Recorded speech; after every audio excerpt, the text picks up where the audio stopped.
Monday, June 20th, 2021. They call today all of a sudden, like this year, something new. Today is the observance part of this Juneteenth thing.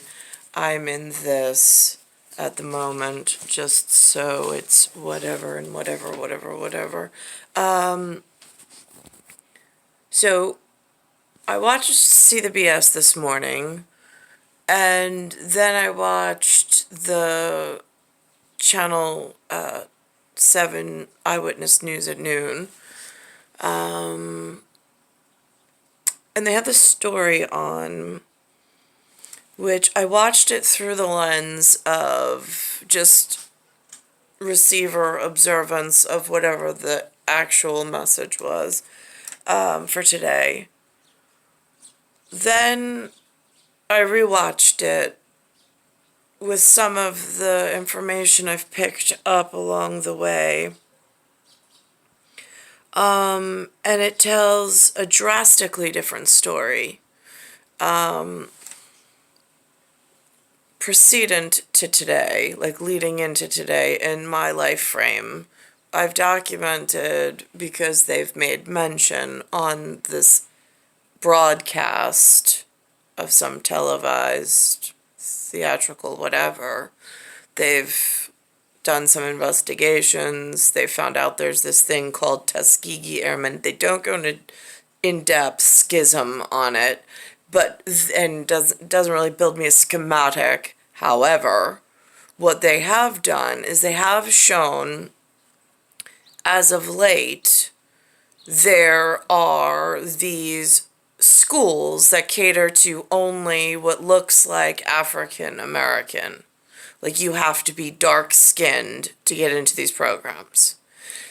I only say this because I have the proof I've already recorded that showed the picture of the aviation field, and with only those type of children allowed in it. So, in North America, might I add. We're not in Africa. And I being in New York specific. And so in that sense, so they're training pilots that are of African descent only, it looks like, because now here they're saying that they're canceling flights. Oh, you missed the wedding, you missed the shower. Oh, I'm just so sorry for all of you that have money to burn and spend on yourselves in this disgusting arrangement. But in the real world, they used to, in like 1980s, when I went on a flight to Tampa, Florida from New York, there was a captain, or a pilot and a co-pilot. They called him captain once they gave me wings. Just once. That I can remember. I think it was Pan Am at the time. They knew I was flying alone. They knew that I was under 18. I mean, I was quite young. I was probably around 9 or 10. And so, and then they had their stewardess staff, or steward staff, but you got to see what the pilot of the aircraft looked like. And of course he was in his handsome uniform, and he looked clean cut, and he looked like he hadn't been flying for too many hours, and he looked ready for an alert to take you into the air in his magic craft and to wherever the destination was, which for me was to Tampa, Florida, for the summer. So then at some point in the aviation history of North America within my life frame, after 1978, late 80s, at some point I stopped going to Florida, but the airline pilots stopped coming out and saying hello and greeting the passengers. Now, I don't know if this is an aviation problem with staffing and how their employment and global issues are becoming a systemic threat for national security for, let's just say, someone like Thomas Jefferson and myself, since I've met him and I know he's important in the world. So now, I don't know why they closed the pilots in and they no longer let them out. I don't know if it's people or pilots that are not allowed to fly persons like myself for national security issues and reasons, but yet somehow they're functioning and flying in and out of this U.S. territory, being the continental United States, because now there's some international component of pilots, which opens up a security threat and risk and another area of a layer of whatever. So now that's concerning, because now no longer do they come out and introduce themselves to the as the crew to the, and then if they're not acceptable visually, I don't know if there's a process to get a full refund without prejudice, so this way you can go on a different flight. I mean, those options aren't even available, which opens up a whole nother part of this freedom and this truth in whatever that's going on. So here we are, and that's taking place. So now I see that on CBS this morning, they're mentioning about 14,000 flights are canceled. And I mean, and we're not even at the passengers. Like, the pilot used to be view over the passengers that he was flying, and some taking responsibility for certain other neat and tidy and security issues that quietly got handled or should have gotten handled in a respectable, quiet manner through some protocol and some whatever with the head honchos of, like, the world, whoever they are. But now, if he's not coming out of the cockpit and viewing who he's schlepping around the world, or, I mean, and this is the commercial grade. I'm not talking like privatized airlines. I'm talking about corporate passenger commercial flights, where it's like big carriers, big crews, and potentially big security and national concerns. So anyway, so now I see they're canceling these flights. Oh, boo-hoo. They interviewed these passengers. They're thoroughly annoyed. And I'm just like, right, okay, well, was it someone who shouldn't have been flying? And then they're saying that they don't have enough pilots. And I'm like, well, that makes sense, because here's the thing. I'm RH negative. And last I checked, being that we are in such short supply, I thought like flying was imperative to learn. So this way, service to country and service to world leadership and ability to transport oneself if one finds oneself in some kind of danger was imperative. But for some reason, that's not what's actually being, like, I mean, and then the children of, let's just say, a woman who's RH negative that has children that qualify. Again, like, my children were never even offered the ability to learn to fly.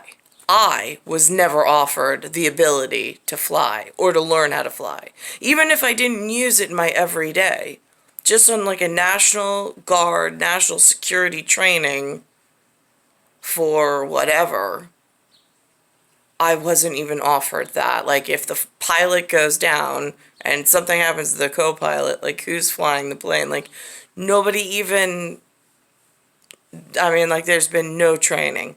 That's a concern. But here we are on, now they have this new training facility where they're training all these pilots that are not American inside of the United States,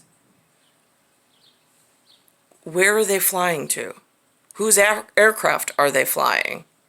Why is this being allowed to grow in this dangerous whatever? I also saw with on his lapel the U.S., they put in they installed the first Air Force superintendent who also is somehow lifted up with the Tuskegee brand of whatever, and that already grew this quiet population of future or potential pilots. While I don't know what happened to the white kids. Why were we not offered that level of training? I mean, there was no arms training, there was no flight training, there was no ground training, there was no technical training. I mean,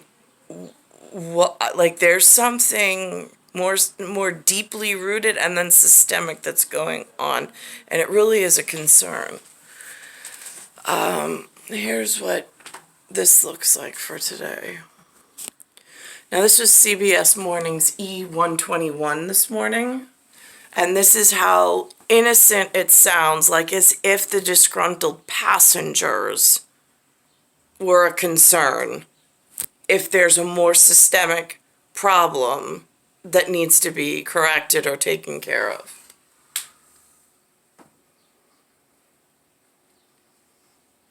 For thousands of Americans trying to go on vacation, and for people like Tony traveling to...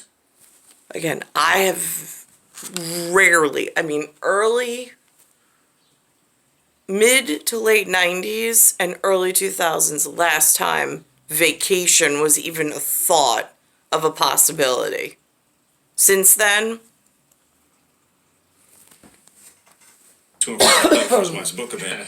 We're talking about thousands of passengers stranded, in part because of staffing issues for airlines in the air and on the ground. Elise Preston is at New Jersey's Newark Liberty Airport. Elise, there were some big problems over the weekend. Absolutely frustrating, Nate. Good morning to you. Within the past 72 hours, more than 14,000 flights have been canceled or delayed. Here at Newark, 40 flights have been grounded already just this morning. This as airports across the country are desperate to get back on schedule. Understaffed airports and airlines are being slammed, and it's taking a toll on travelers. At this point, I don't have any high hopes. We're talking 10 hours. More than 900 flights were canceled on Sunday alone. Delta getting hit the hardest with more. now here's the other thing. Flight and the ability to fly is like such a privilege. At one level, it's national security, like imminent and like necessity if one's home territory is whatever and whatever. But on another level, it's a privilege to be able to serve others or use your ability and talent and privilege gifted to you to help others, but in a very itemized and intentful way. So I'm a little confused why so many people here in North America were gifted this privilege, and by whom? Who sourced Tuskegee? This is some new, might as well be like Delta or Spirit Airlines. I have no idea who these people are. I don't know who works there. I don't know who's heading them, funding them, who put them in charge. Again, the level of education in New York is really frightening, as it doesn't exist. Today, 2 people came over to speak to Lou. They invited me outside. They were servicemen. One knew history. I was very, and Lou even said in his grand intelligence, I'm like, right, got that. A completely different set of vocabulary, history, things that I had never learned of. Then, of course, there's what Green Street taught me in my early 20s. about tips and pars and things and interest rates. But again, it was just so nice to have someone who's 81 sit down and engage in a conversation. For me, anyway. It was enlightening. And it also was enriching, as far as I'm concerned. An enrichment that I didn't get as a child, or through my adulthood and whatever, just trying to survive and get by. More than 200 cancellations. Delta apologized, saying in a statement a variety of factors continue to impact our operations, including challenges with air traffic control, weather, and unscheduled absences. Canceling a flight is always our last resort. Since the start of June, U.S. airports have seen an average of 2.2 million flyers every day. They didn't tell them why it was canceled, but they canceled everybody's flight. The industry has been struggling, receiving tens of billions in federal aid since the start of the pandemic. Transportation Secretary Pete Buttigieg met with airline executives right before the weekend, telling them to stick to their flight schedules and to hire more customer service agents, giving them until the 4th of July weekend to do better or face potential fines.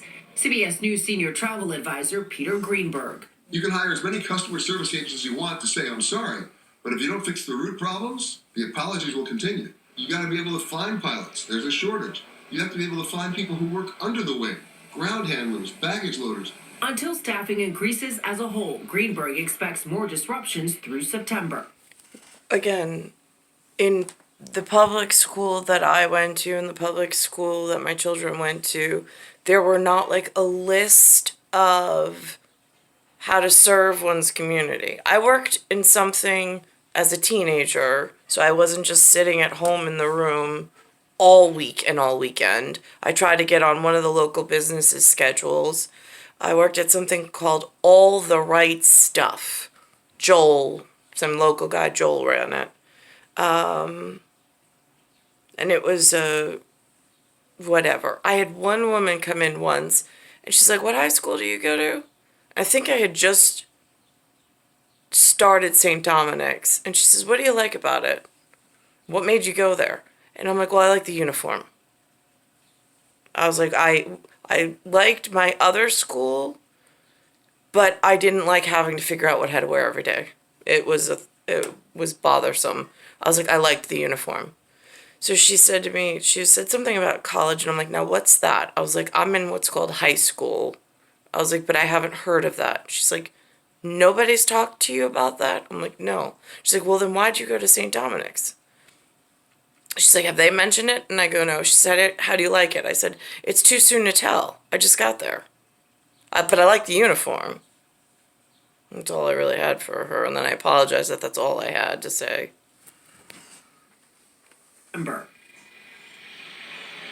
Now, after that meeting with airline executives, Secretary Buttigieg had his own flight canceled. He had to drive from Washington, D.C. to New York. Now, some tips to keep in mind for your own air travel. Try to book the first flight out and arrive at least 3 hours early. Tony?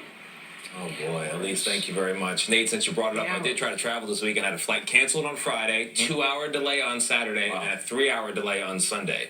So what was supposed to be a pleasure trip, a little bit of book tour involved, was just work. Were you in a good mood when you got there? That's so frustrating, I know. I know, it was tough. I missed all of Father's Day, actually. I got home, it was dark, all the kids were asleep. My grandma had made some cards. I had to greet them in the dark. Oh, man. Yeah. A lot of dads not. Well, we're glad you're back, even though it took a while. Yeah, thanks, guys.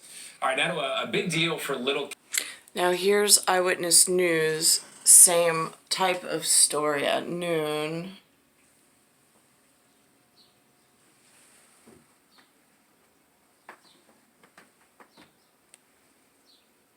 Heathrow Airport in London asking for help from the airlines after a Now, I know where Heathrow is, even though I don't whatever.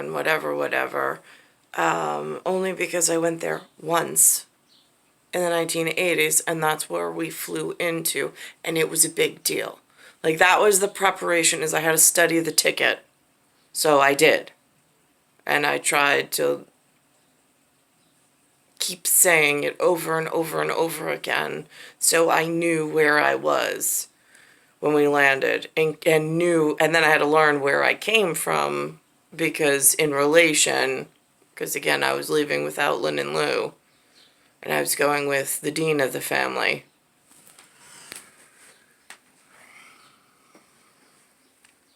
Massive baggage backlog over the weekend. Hundreds of travelers waited hours to retrieve their luggage due to a technical issue affecting the baggage systems.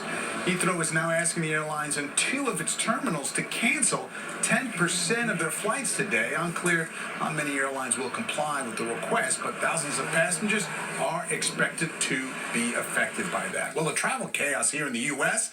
actually is beginning to clear up today. About 300 flights canceled so far today, and that's closer to normal. But travel experts are now bracing for more problems heading into the busy 4th of July holiday weekend. ABC's Gio Benitez with more.